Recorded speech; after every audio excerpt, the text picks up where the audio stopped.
Polish husband অথবা wife থাকলে polish citizenship পাওয়া যায় খুব ইজিলি, অথবা আপনি ইলিগাল থাকলেও লিগাল হতে পারবেন। এই ব্যাপারটা খুব সচরাচর শুনি। ইউরোপিয়ান পাসপোর্ট পাওয়া যাবে, এটা হলো কথা। এই ব্যাপারগুলো আসলে নিয়মিত শুনি, বাট এটা নিয়ে আসলে কিছু মিসকনসেপশন আছে বা ভুল ধারণা আছে।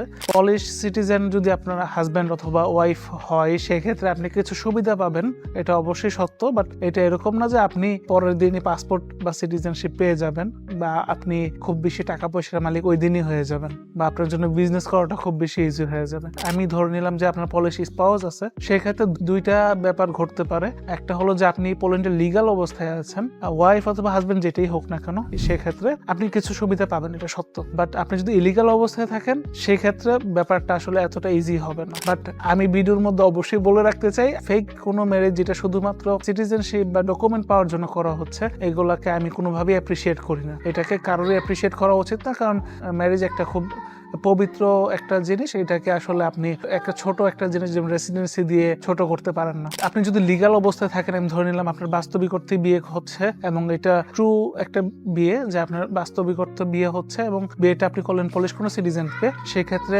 আপনি যদি ওনার উপর ডিপেন্ডেন্ট টিআরসি অ্যাপ্লাই করেন, আপনি টিআরসিতে 2 বছর থাকার পর আপনি পিআর অ্যাপ্লাই করবেন। আপনি কোনো রকম ভাষার সার্টিফিকেট ছাড়া, যেটা সবচেয়ে বড় প্রবলেম বিদেশিদের ক্ষেত্রে পোল্যান্ডে বর্তমানে লং টার্ম রেসিডেন্সি অথবা পিআর পাওয়ার ক্ষেত্রে, সেই ভাষার কোনো রকম যে রিকোয়ারমেন্ট নাই। তো আপনি যদি জাস্ট হলো একজন পলিশ সিটিজেনের উপর ডিপেন্ডেন্ট টিআরসি পান আপনার পলিশ স্পাউস থাকা অবস্থায়, এবং 2 বছর আপনি সেই টিআরসিটা নিয়ে পোল্যান্ডে লিগালি যদি থাকেন, সেক্ষেত্রে খুবই সহজে আপনি পিআর পাবেন। এই পিআরটা নর্মালি 10 বছরের জন্য দেওয়া হয়। আলটিমেটলি আসলে এটা সারা জীবনের জন্যই দেওয়া হয়, বাট কার্ডটা 10 বছর পর পর রিনিউ করা লাগে, ডিসিশন কোনো রকম চেঞ্জ হয় না। তো এই পিআর পেলে আপনি যত রকম সুবিধা সবই পাচ্ছেন এবং 10 বছরের জন্য পাচ্ছেন। বাট সিটিজেনশিপের ক্ষেত্রে আলটিমেটলি আপনার পলিশ ওয়াইফ যদি থাকে না থাকে, যেটাই হোক না কেন, আপনাকে কিন্তু পলিশ ল্যাঙ্গুয়েজ রিকোয়ারমেন্ট পাস করতে হবে। এবং পলিশ গভর্নমেন্ট যে বর্তমানে নতুন রিকোয়ারমেন্ট নিয়ে আসছে, যে আপনি পোল্যান্ডের সাথে ইন্টিগ্রেট করতে পেরেছেন কিনা, যে পোল্যান্ড সোসাইটির সাথে আপনি মিলতে পেরেছেন কিনা, ওই টেস্ট যদি হয়, সেটাও কিন্তু এই পলিশ স্পাউস থাকলে আপনি ওইটা থেকে বাঁচতে পারবেন না। আপনাকে ল্যাঙ্গুয়েজ পাস করতে হবে, এবং কি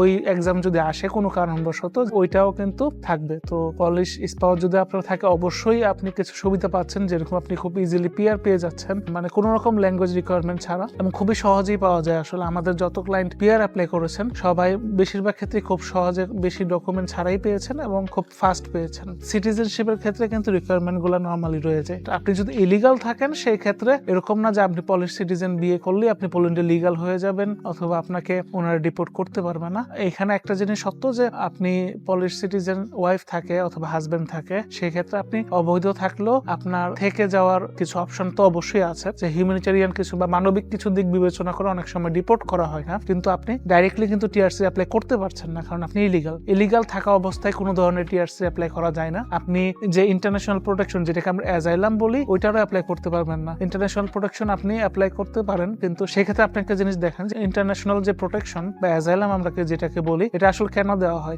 দেওয়া হয় যদি আপনার দেশে আপনার লাইফ রিস্কে আছে, সেই ক্ষেত্রে। দেশে তো আপনার লাইফ রিস্কে নাই, আপনি আপনার ওয়াইফ নিয়ে চলে যান দেশে, এটা তো প্রবলেম না। প্রথমত আপনি ইলিগাল থাকা অবস্থায় যদি বিয়ে করতে চান, সেই ক্ষেত্রে বিয়ে রেজিস্টার করাটা একটা প্রবলেম হবে, কারণ আপনি ইলিগাল। সেকেন্ডলি, যেটা আপনি যদি কোনোভাবে ধরা পড়ে যেটা একটা ফেক ম্যারেজ ছিল, এটার কনসিকুয়েন্স বা এটার ফলাফলটা অনেক বেশি ভয়াবহ হবে, কারণ আপনি একটা ক্রিমিনাল অ্যাক্টিভিটি করছেন। আপনার যদি পলিশ স্পাউস থাকে, সেই ক্ষেত্রে অবশ্যই কমেন্টে শেয়ার করতে পারেন আপনার জীবন কিরকম যাচ্ছে, হয়তো বা অনেকে জানার জন্য খুবই আগ্রহী। ধন্যবাদ।